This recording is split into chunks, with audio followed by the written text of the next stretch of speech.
저희들 블랙리스트 만든 일 없습니다. 저는 알고 있지 않습니다. 문화계 일이면 우리 교육문화수석실의 소관이기 때문에 실장이 다 아는 건 아닙니다. 저희가 블랙리스트를 만든 일은 없습니다. 저는 전혀 블랙리스트에 관해서 업무 인수인계를 받은 적도 없고 실장이나 그 누구로부터도 지시를 받은 적이 없고 제가 그 누구한테 지시한 적도 없고 보고를 받은 적도 없습니다. 난 그런 거 몰라요. 아니 제가 보지를 못한 걸 어떻게 말씀드리겠습니까? 못 본 걸 봤다고 지금 말씀드릴 수는 없지 않습니까? 그런 거 몰라요.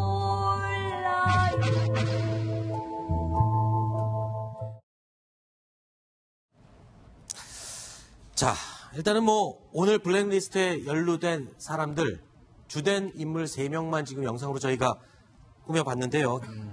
구형이 나왔습니다. 징역 7년 구형입니다. 네. 검찰이 구형한 징역 6년, 그리고 김종독 전 문체부 장관 징역 5년 나왔습니다. 네. 어떻게 보십니까? 구형 양에 대해서는 적절한 양이 나왔다고 보이나요?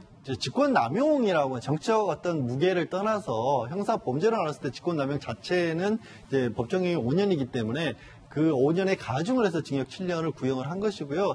의미를 두자면은 저걸 예를 들어서 절반 정도까지 법원에서 혹시 감형을 해주더라도 사실상 실형을 피하기 힘들 정도의 구형이거든요. 저 메시지 자체가 집행유예를 해주지 말아달라는 식으로 받아들이면 될 것 같습니다. 네.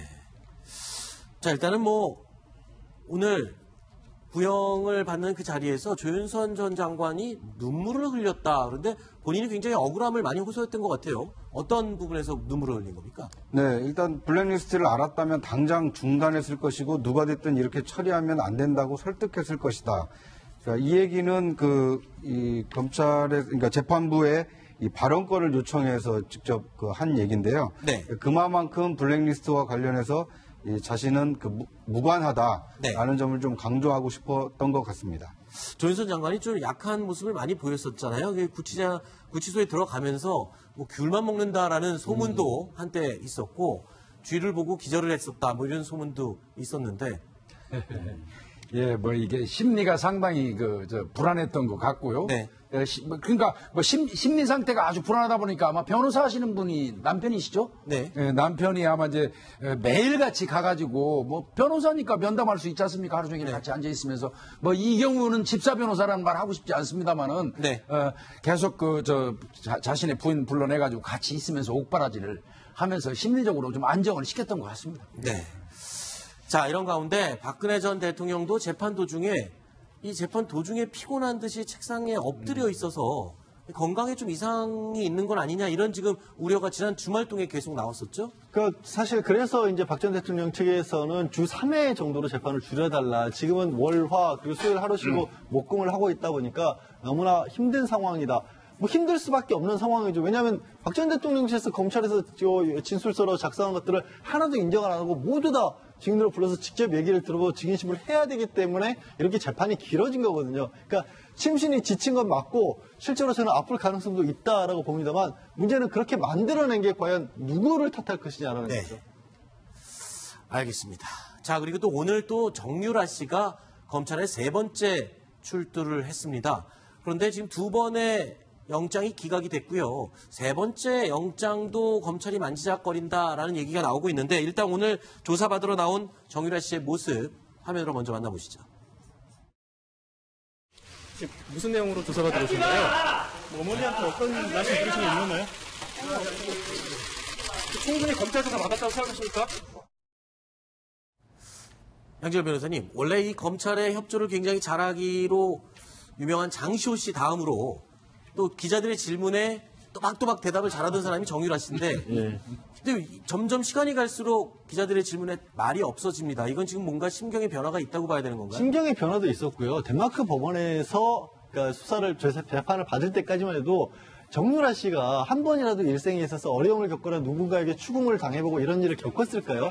아마 저는 거의 없었을 거라고 봅니다. 그런데 검찰 수사를 거부하고 반복하고 하는 과정에서 검찰에서도 뭔가 정유라 씨 진술에 앞뒤가 안 맞는 부분을 찾아냈을 거고 그 부분에 대한 집중적인 추궁도 당했을 거고 영장실질심사만 해도 2번이나 받고 이랬기 때문에 심리적으로 굉장히 위축도 돼 있을 거고 지금은 본인에 대한 영장도 영장이지만 자신의 얘기 자체가 이재용 부회장이나 자신의 어머니인 최순실 씨에게 얼마나 중요하게 쓰일 수 있다는 것에 대한 인지가 들어갔기 때문에 이제는 좀 침묵하고 조용히 할 수밖에 없는 심리적 상태가 된 거죠. 네. 지금 이제 검찰에서 어떤 수사를 하고 있는지 네. 정확히 이제 브리핑을 들어봐야 알겠지만은 대개 저런 이제 피의자들이 여러 번 올 때 갑자기 태도가 바뀌잖아요. 네. 이런 경우에는 자기 자신이 이미 예상하고 있었던 것에 조사를 받을 때는 별로 태도 변화가 없습니다. 네.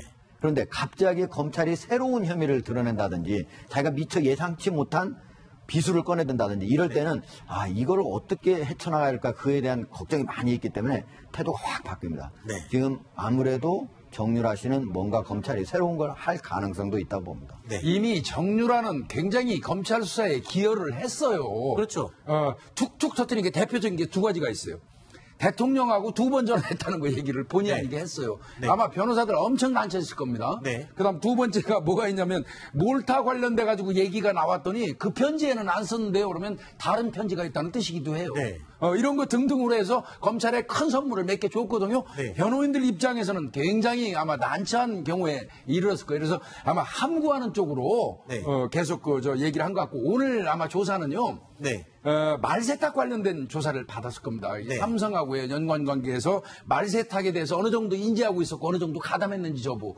그다음에 이제 입시비리, 학사비리 관련돼 가지고도 어느 정도의 그 가담이 돼 있는지 여부. 네. 아마 이게 보강되면 다시 영장을 칠 가능성도 있어 보입니다. 네, 알겠습니다. 이런 가운데 이 정유라 씨가요, 어머니인 최순실 씨와 함께 재산 지키기에 나섰다라는 얘기가 나오고 있습니다.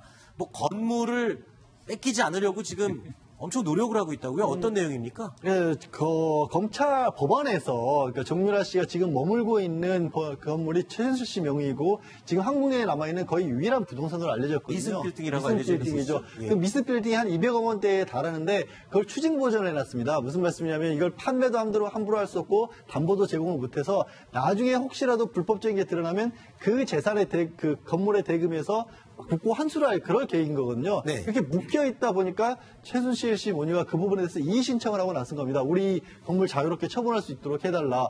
근데 그것 자체가 지금 상황에서 저거를 왜 처분을 해야 될 필요성이 있는지 네. 어머니는 지금 구속되는 상황이고 본인은 아이와 함께 지금 거기에 거주하고 있는 거거든요. 네. 그렇게 본다면 과연 뭐 때문에 저런 걸 이의 신청을 굳이 하는지도 좀 의아스러운 상황이긴 합니다. 네.